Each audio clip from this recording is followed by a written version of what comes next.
இன்றைக்கி வந்து பார்த்திங்கன்னா ஒரு 15 கிலோ அளவுக்கான கோதுமையை நல்லா தண்ணியில் போட்டு கழிஞ்சு அலசி காய வச்சுருக்கேன். நல்லா வெயிலில் காயட்டும். காஞ்ச பிறகு ஈவினிங் அதை வந்து அரைக்க கொடுத்துடலாம்.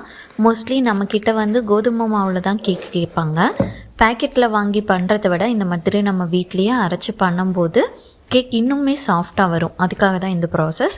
நடுவில் பார்த்திங்கன்னா ப்ரௌனி ஆர்டர் ஒன்று இருந்துச்சு. அதை கம்ப்ளீட் பண்ணி முடிச்சதையும் ஈவினிங் 4 o'clock கிட்ஸ் எல்லாம் வந்துட்டாங்க.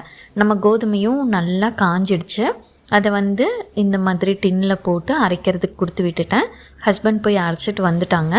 இது வந்து ட்ரம் வந்து பார்த்திங்கன்னா ஒரு 10 கிலோ அளவுக்கு அரைச்சோன்னா ஃபுல்லாக நம்பிடும்.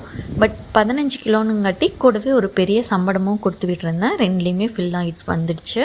அதுக்கப்புறம் நம்ம ஃப்ரெஷ்ஷாக அரைச்ச கோதுமை மாவில் நெக்ஸ்ட் டேவே ஒரு டீ கேக் ஆர்டர் வந்து அதுவும் ப்ரௌன் சுகர் போட்டு பண்ணி கொடுத்துருந்தேன். இந்த சக்கரவள்ளி கிழங்கு பார்த்திங்களா எப்படி முளைச்சி வந்திருக்குன்னு சொல்லிட்டு. இது வந்து ஒரு ஓரமாக போய் தங்கிடுச்சு. எப்போ வாங்கினேன் என்ன பண்ணேன்னு கூட எனக்கு தெரில. இதை வந்து அந்த இலைகளை எடுத்து அப்படியே நட்டி வச்சோம்னாவே நம்மளுக்கு கிழங்கு வந்துடும்.